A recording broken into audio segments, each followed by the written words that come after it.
Good morning, ladies and gentlemen. It is a beautiful Friday morning here in Georgetown, Texas. Knocking out a easy 5-mile run.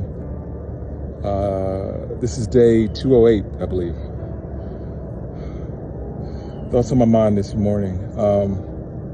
There's some days when I'm just willing to come out and run and enjoy the process.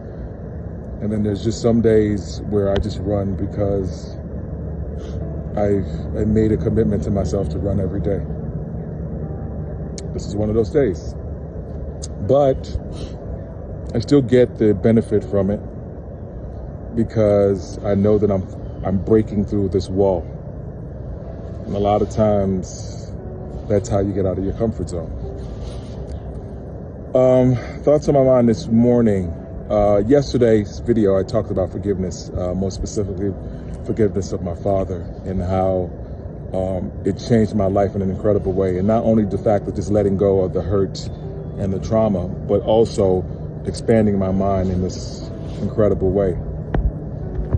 But when you think that you're doing those things for yourself, sometimes God will show you that it's even beyond you.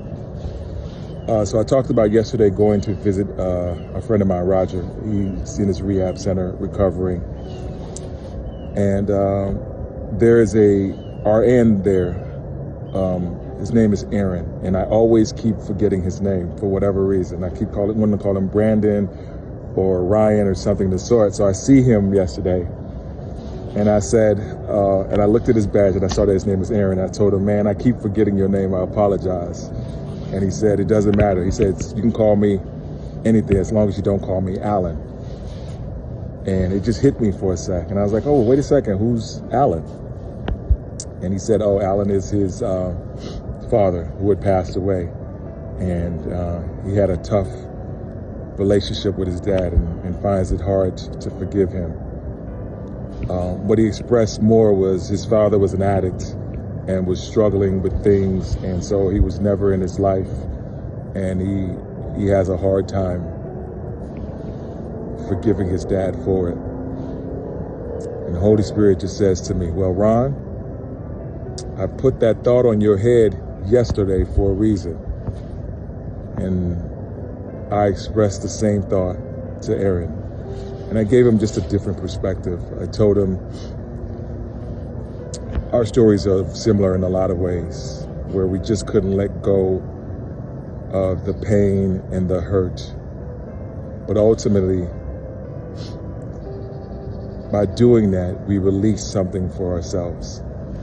I told him that I ended up writing my dad a letter, and I told him all the feelings that I had, and I expressed it. And then in the end, I told him I forgive him, and I hope that he forgives me. And I ended up putting that letter in his casket.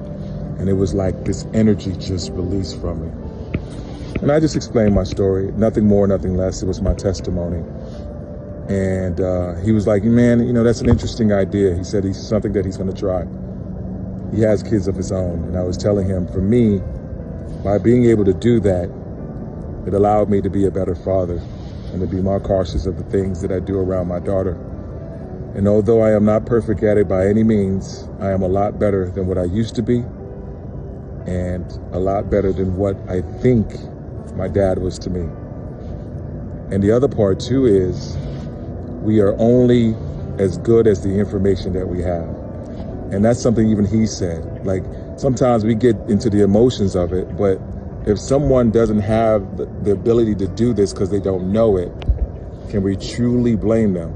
And so just being more empathetic of that has been something that's important to me, and I hope was important to him and important to others, anyone who may be listening to this. Anyway, that's just my thoughts for today. Always be blessed today and every day. Talk to you soon. Peace.